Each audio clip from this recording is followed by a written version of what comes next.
Hi, I'm Bob McAllister, and I've lived in Windsor since 1969. And I think the interesting thing about coming here was almost an accident.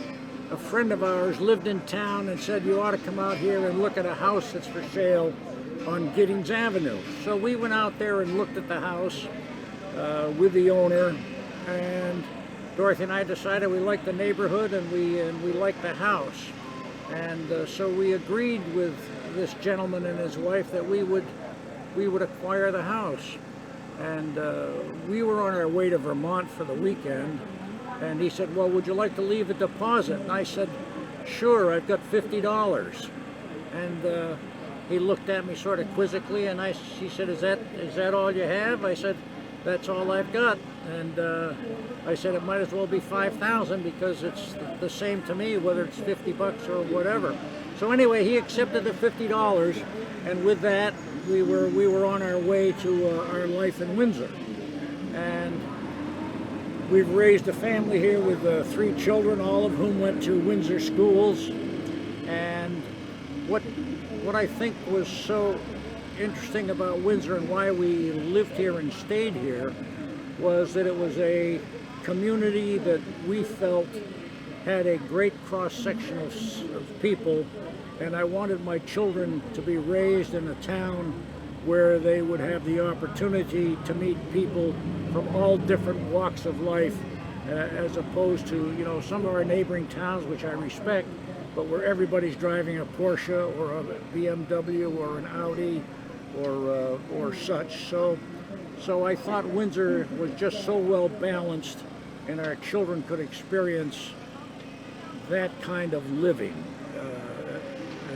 and I thought that was one of the big draws. You had a bed and breakfast here. That's right. So after we lived on Giddings Avenue for a number of years, and finally our kids sort of grew up and left town, we bought a house over on Windsor Avenue, which turned out to be the Charles Hart House was the name we gave to it, and it was a 14-room Victorian restored by Lon Pelton and Jane Pelton. And we turned it into a bed and breakfast, and we ran the bed and breakfast for, I don't know, 12 or 14 years, and we had people from all over the world stay with us. Some were just businessmen, others were parents of Loomis students, and it was a great experience running that.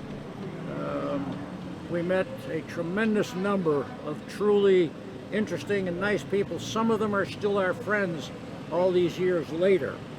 I think one of the landmarks in town is something called a Victorian Winter Garden, which was a statue delivered under cover of darkness by Lon Pelton.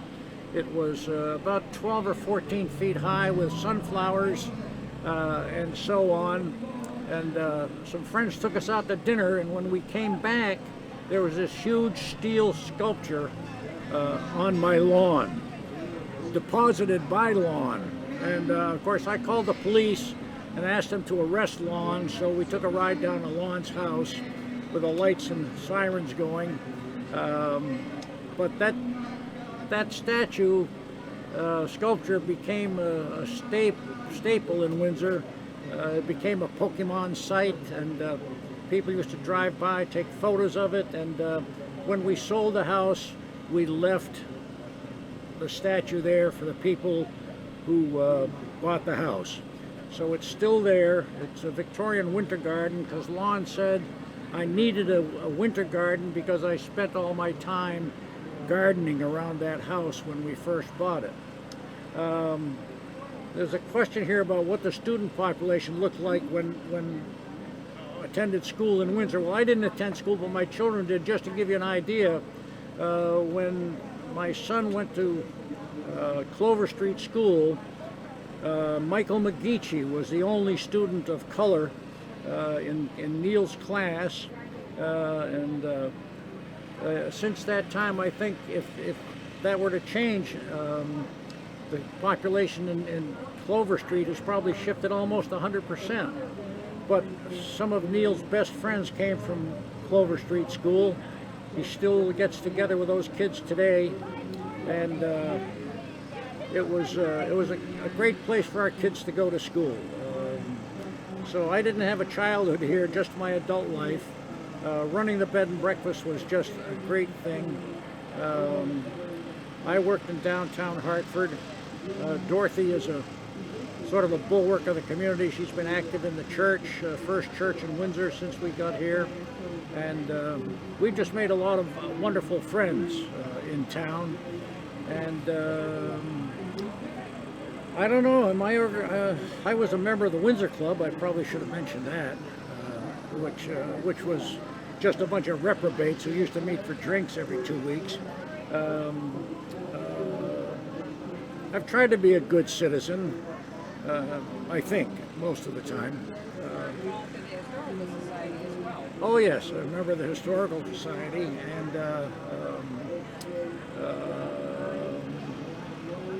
I don't know. I think that probably pretty much covers it. Windsor has changed since we've lived here.